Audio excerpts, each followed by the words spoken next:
Allah subhanahu wa ta'ala says in the Holy Quran, O humanity, indeed we have created you from a male and a female and made you into peoples and tribes so that you may get to know one another. Surely the most noble of you in the sight of Allah is the most righteous among you, and Allah is truly all-knowing and all-aware. Yesterday I talked, or the other day I talked about the qualities of the government of Imam Ali alayhi salam and of Alawi politics, and that was the concept of justice. And what we found was that justice is at the forefront and is at the head of any righteous government, as Amir al-Mu'mineen had described to us numerous times, and as how he showed us when he was the leader of the government at the time. And today we'll talk about another characteristic of Amir al-Mu'mineen's government and the way that he decided to run his government. And this was the quality, the noble quality of the fair and perfect distribution of wealth and money in the Ummah. During the time of the reign of Umar was distributing the state revenues and the money according to what he perceived to be Islamic merit and status. Therefore, people who were of good status would get more money than people who were, in his eyes, of lower status. And what this led to was different class differences. What this means is there was a separation and a clear separation between poor people in society and rich people, or people who were more upper class. It gave more status to people such as the Quraysh, for example, above the rest of the Arabs, and then more status for Arabs over non-Arabs as well. So there was a class system and different layers and levels of people. And this is, of course, a totally wrong system which was enacted by that caliph, and it replaced the principle which you can find in the Holy Quran of distributing things equally amongst the faithful people. And then after Umar there was Uthman, who was also a propagator of corruption in terms of fiscal matters and in terms of his economic policy and how he spread money to people. So yesterday or the other day we spoke about how Imam Ali alayhi salam would spread out the wealth and the money which belonged to the people amongst those individuals in the Ummah equally and evenly between them, and he did not discriminate between anyone whether they were Arab or non-Arab or which status they belonged to. He would give each one of them an equal share of the money, and as we mentioned, some of the people who saw this happening objected to it and they were not happy that Imam Ali was given and distributing the wealth evenly amongst people. And when people came to him and they were upset that he would give the money fairly, he said that even if this wealth and this money had belonged to me, even then I would have distributed it evenly amongst the people. But this money belongs to Allah subhanahu wa ta'ala, and it is meant for distribution among the people, and everybody has a right to it. The Imam then goes on to say, the unfair and the unjust distribution of wealth and money, which results in the forming of different groups and different classes of people, especially greedy people who surround others and extract money through them from flattery and undue praise, this makes them ashamed in the eyes of the law of divine justice. And what this shows, what this means, what the Imam is talking about, is that he realized that when some elements or some portions of the society are given more money than other people, or where wealth is hoarded and collected by certain groups of people and other people do not have this, then it leads to extra sins being found in the community and more diseases of the soul, such as greed, such as other haram actions. And now these fair and just policies of Amir al-Mu'mineen earned him the support of all of the underprivileged and the undersupported groups in society, including the Ansar, who were sidelined after the death of the Prophet. Then in contrast you have people like Talha and Zubair, who had both received and amassed so much money and so much wealth under the government of Uthman due to his corruption, and they both then revolted against Amir al-Mu'mineen after he refused to give them illegitimate favours. It used to be the case that people would come to the ruler and bribe them and give them money in return for favours. However, for Amir al-Mu'mineen, he refused to do such a thing. After the death of Rasulullah, people started drifting away more from the concept of Islamic social justice, and this was found more often under the period of Uthman, who used to lavishly give gifts and wealth and money which belonged not to him but to the public. He used to give them to his friends and to his family. And it was this type of discrimination and this type of favoritism that made people angry. And eventually those were the people who put him to death, and he died at the hands of those people. And then those people then went on to swear their allegiance to the next ruler at the time. And when the government of Amir al-Mu'mineen came about, he decided that this previous style of rulership where the governor or the leader at the time would just give the money to whoever he saw fit was not a correct practice, and so he changed it. What Amir al-Mu'mineen did was he revolutionized the entire system. He got rid of all of the unjust laws which were enacted by Uthman. All of the properties and the houses and the land that was seized and given to people was confiscated and given back to its rightful owners. And Imam Ali, when he was doing this radical new revolution and changing the way that the Ummah was run at that time, he said, Wallah, if I had known that this sort of public wealth, even if it was spent in a halal way, such as paying the dowry of the women, for example, I would have confiscated it too, even because I knew it was being spent unjustly. And as I mentioned the other day, you cannot get a positive benefit by doing something through a haram manner. You cannot raise money, for example, to build a mosque by committing fraud and stealing money. Everything has to be done in the way that Allah subhanahu wa ta'ala has allowed and ordained. And to give you an example of this, Uthman ibn Hunayf warned Amir al-Mu'mineen that if he was going to be distributing all of this money equally to the people, then this might alienate and isolate some of the high-ranking Arab tribal leaders at this time. And what they would do is, because they were being treated unfairly, they would go to the side of Muawiyah. And then the only people that would be left with Amir al-Mu'mineen to support him would be the poor people, the elderly, the disabled people, the widows and the orphans who were benefiting from this style of governance which Imam Ali had revolutionized and brought about. And Uthman ibn Hunayf said to Amir al-Mu'mineen, if you continue spreading the money equally, then you will not have any sort of political advantage. Your government won't be able to succeed because you only have the support of the poor people. Imam Ali replied to him and he said, I'm happy that we don't have the support of these people, the rich ones, the powerful tribal leaders. I'm happy we don't have their support, because the people who cared more about receiving more money than others, they only care about their material gains and their worldly gains in this life. Imam Ali says, I don't want these type of people in my camp.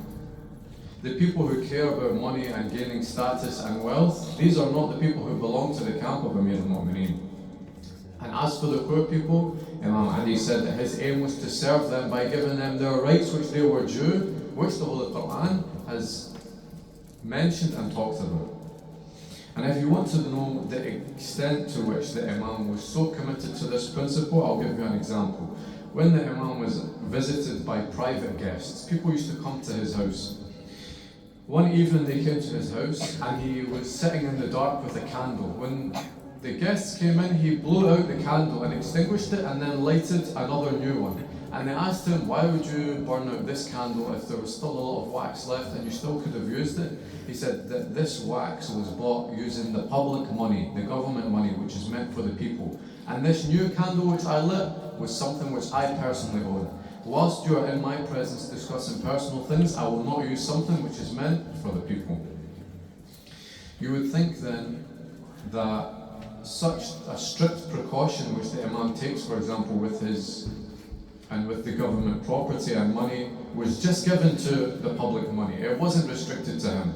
Some people would say that Imam Ali just wanted to do his job well. He just wanted people to see him doing this job and to look favourably upon him and keep him in charge of the Ummah. But this wasn't the case. The Imam was so generous that he would even give away his own personal wealth, to the extent where Muawiyah once came and said that if Imam Ali owns two different rooms and one of them was full of hay and straw and the other one was full of gold, he would give away either of them and he wouldn't care which one he gave away. The Imam didn't care if he gave away his gold or he gave away his hay. And this is what we call Alawi politics. And it is determined by the faith of people rather than the amount of wealth or money that they have. The Holy Quran says, "As for those who spend their property by night and by day, secretly and openly, they shall have a reward from their Lord, and they shall have no fear, nor shall they grieve." And it is narrated through our riwayat that Imam Ali had 4 dirhams at one time. He used to spend 1 dirham at night, the other one in the day, the third one secretly, and then he used to spend the 4 dirham he had openly. And when they asked him for a reason why he was spending it in this way, Amir al-Mu'mineen replied, "I want to actualize and bring forward and make it a reality Allah subhanahu wa ta'ala's promise to me." If you understand what this means, it means that the holy verse of the Quran was revealed about this very situation. And in the Imam's eyes, the color of a person's skin, the tribe, the ancestors, the ashira which someone belonged to, didn't matter any difference, any amount, when it came to giving them their portion of the public money. Whether someone was Arab, whether someone was non-Arab, whether they were from the Muhajirun or from the Ansar, whether their skin color is black or is white, even if they were a slave who was freed, even if it was the master of that slave, they were all treated equally and they all enjoyed the same amount of money from the government. After the martyrdom of Amir al-Mu'mineen, when he was buried, Al-Hassan and Hussein went and made their way back to the house with a group of the relatives. And they were passing by a abandoned, ruined building in Kufa, and they heard someone inside weeping and crying. So they found the person who was sitting inside this ruin lying on the floor with ripped clothes, and he was constantly crying. Al-Hassan and Hussein stopped him and they asked him about his condition. They said, "What's wrong with you? Why are you crying?" The man, the old man who's lying on the ground, he said, "I have no family. I lived my entire life living in poverty, and I came to this town just a year ago. But every single night since I arrived in this town, a man used to come to me at night, and whilst everyone was asleep, he used to bring me food and water, and he would sit with me and joke with me and tell me stories to cheer me up from the distress and the sadness that I'm in because I am blind." He said, "But the reason why I'm crying is for the last 3 nights no one came to me. This man didn't come." So Imam Hassan and Imam Hussein, they said, "Describe who this guy was. Describe this man to us." He said, "I'm blind, so I can't tell you what he's like." So they said, "What is his name?" The man said, "I used to ask him what his name was, but he said that he was only doing this for Allah subhanahu wa ta'ala and he didn't want to be recognized, so I don't know what his name is." So they said, "Okay, tell us some of the things which he would do when he was in your presence." The man said, "Well, the one thing which he always kept doing was he kept praising Allah subhanahu wa ta'ala and he kept saying La ilaha illallah, and even the stones and the walls in this building used to respond to him with praise." Then they realized who this man was that was coming every night to help this blind man and cheer him up. They realized this is their father, Amir al-Mu'mineen. And now after Amir al-Mu'mineen is dead, no one is going to go and take care of this man. Now think about this man, one man, who would rely on Amir al-Mu'mineen to come and take care of him, and then imagine all of the orphans who are alive, and now no one is going to take care of them. Abdullah ibn Abbas, when he was very weak and feeble, and he went to the burial place of Imam Ali, and he said, "Ya Abu Hassan, when Imam Ali was the ruler, he didn't change, and he didn't have any shortcomings, and he didn't give for himself any worldly gains, and he did not deprive anyone in the society of what they were due, and he didn't prefer anybody over anyone else. In his sight, the pleasures of this world and this dunya were cheaper than the sole of his shoes, and in the battlefields he used to fight like a lion, and in the debates of knowledge he was as profound as all of the oceans, and he was the wisest of all men that we knew, but now he has led forever towards the highest ranks."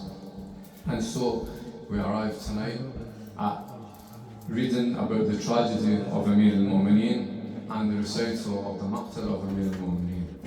And on the night of his death, Imam Ali alayhi salam was narrated that he was acting very strangely and he started reciting tragic poetry. Imam al-Hassan alayhi salam panicked and he hurried towards his dad and he said, "My father, what is making you act in this strange way? Why are you going now to leave the house at this late hour in the night? And Imam Ali alayhi salam said to him, I saw a horrible dream. So Al-Hasan says to him, please tell me about this dream which you had. Amir al-Mu'mineen said, in my dream I saw that the angel Jibreel descended from the heavens on Mount Abu Qubays. He picked up 2 rocks from the ground, he brought them towards the holy Kaaba and he struck them with each other and they became ashes which entered into every single house in Mecca and in Medina. Imam Hassan is a bit confused by this and he says, what does this mean? Can you please interpret what this dream is? Imam Ali said that if this dream is true, then the meaning of it is that me, your father, will be killed soon and grief for my death will enter into every single house in Mecca and Medina. The Imam Al-Hasan gets worried by this and he says, when is this going to take place? If this dream is true and you're going to die, when are you going to die? Imam Ali says, Allah subhanahu wa ta'ala has told us that no one knows in which land and at what time he will die. However, Rasulullah told me well in advance of this that my death would take place in one of the last nights of Shahr Ramadan and I will be assassinated by someone called Abdul Rahman ibn Muljam. Imam al-Hasan then says to him, okay, if you have this information, then what you need to do is to go and kill Ibn Muljam. And Amir al-Mu'mineen says to him, no, I can't do this. It is illegal, it is haram for me to retaliate before this crime has been committed, and this man hasn't committed this crime yet. Naturally, Imam al-Hasan is very upset by this, and he insisted at least on going with his dad to the masjid, but the Imam said to him, no, go and return to your bed. So Amir al-Mu'mineen goes to the mosque, and he started offering his prayers. And when he's in the position of sujood, the cursed Abdul Rahman ibn Muljam struck the Imam with his poisoned sword whilst repeating the slogan of the Khawarij, which was, there is no verdict but Allah's. But some people don't appreciate how Amir al-Mu'mineen was struck. Do you know how hard Ibn Muljam struck him on the head? He struck him on the head so hard that the sword pierced through his head and hit his brain. And it became so that the head of Amir al-Mu'mineen was split into 2 halves. When this happened, he fell and he collapsed into his own blood. And after the poisoned metal of the sword reached the brain of the Imam, he shouted, I swear by the Lord of the Kaaba that I have succeeded. Then the doors of the masjid opened up, and the angels roared in the heavens, and a violent dark black wind gusted through the mosque. And the angel Jibreel called out between the heavens and the earth, by Allah, the pillars of guidance have been destroyed, and by Allah, the stars and the masters of piety have been obliterated, and by Allah, the firmest handle has been broken because the cousin of al-Mustafa has been killed, the chosen guardian by Allah subhanahu wa ta'ala has been killed, Ali, the accepted one, has been killed. And after the news of the Imam's injury spread throughout the town, and when his family had gathered around him, he noticed the pain of Imam al-Hasan, and he said to him, oh my son, don't cry. He says, you will be poisoned too, and your brother al-Hussein will be killed by swords. He then turned to his sons when he was talking about Ibn Muljam, who had just hit the Imam in the head with the sword, and he said, give him food and drink. If I survive this, then I will retaliate against him. And I may kill him if I wish, but I may pardon him and forgive him if I wish. If I die, then you may retaliate and kill him, but do not transgress and do not go past the limits, because Allah does not like the people who transgress and go past the limits.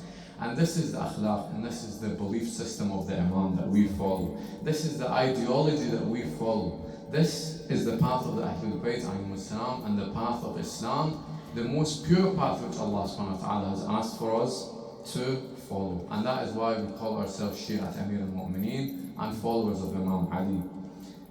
And for all of the Mu'mineen and the Mazlumeen and for all of the Shuhada, especially in Gaza and Palestine and the Hajj Sha'bi, please recite Surah Al-Fatiha after Salawat ala Muhammad wa Ali Muhammad.